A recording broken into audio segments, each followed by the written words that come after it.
And when you look at even whatever government wants to borrow over 900 billion shillings locally, that would mean that, first of all, the question is, when we borrow locally, is the interest rate higher as compared to when we borrow externally?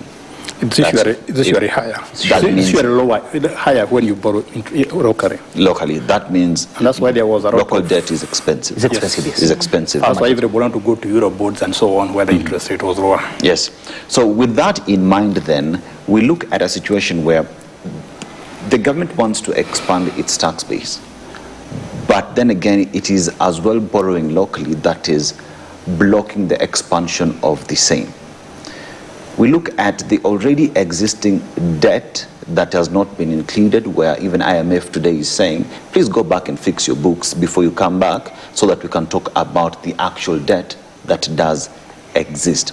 So in terms of funding this budget, right, with everything else that is there and economic experts that have spoken, including the government experts, why is it seemingly difficult to just do what one would say is basic of economics if you want to get more?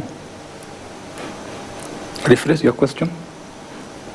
Why is it seemingly that the government then, with everything that does exist, does not want to do that which is considered to be basics of economics? Don't borrow locally. It is all politics. Let me give you a background before I answer your question. If you look at the current budget estimates, we have 4.8 trillion. Only 840 of that money is good development. Why is the rest of the money going? Current expenditure. Current expenditures. So if you want to do what you are saying, you need to reduce the recurrent expenditure. That would mean giving counties less money. You know the political consequences. Having less government employees, you know what are the consequences, particularly with 2027 in mind. So I think every person, every politician, every leader knows the correct economics, but politics crowd that. For example, you are saying that local debt is very expensive. Everybody knows that. Yes. So what is the alternative to debt? We can borrow. Yes. But Kenyans don't want to borrow. So as a politician, you always play safe. And that's why you find a lot of political decisions that do not make economic sense, but they make political sense. And what I'm looking for are politicians who are very bold. They'll say, this does not make political sense. Even if it means me losing presidency or losing my parliamentary seat next year, but I make sure that things in this country are right, I will do that. But we have politicians who are that bold. We don't. So we need to such bold politicians. Now, before I finish, let me go back to a very important question he asked and you asked and he addressed, economic growth. One of the ways to make economic growth is to make sure that people are optimistic. They will consume more, they will invest more. But I'm concerned by the level of pessimism in this country. Get into a tax, just get into a tax and get into a conversation with a tax driver. Go to the Komba or the SMEs, informal sector, and talk to those people. They are very pessimistic. Yeah. Talk to the businessmen, they are very, very pessimistic. So I think the government needs, in addition to improving the infrastructure, in addition to making sure that there are less levies and the cost of living goes down, we need to be made more optimistic. But very important, if you want the economy to grow, let the people who can multiply that money get it. The SMEs, small businesses, and business people. Because the government does not do any business. That's what we need to remember.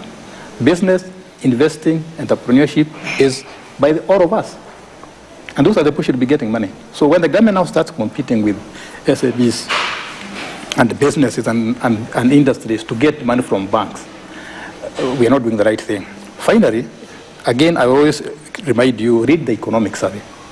Because one of the things that surprised me about that economic survey, surprisingly, is the amount of liquidity in banks. Surprisingly.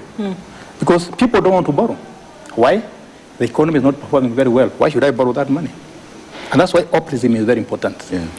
Why the economy did so well during Kibaki era is that he never did any magic. He just made us feel good and optimistic about tomorrow.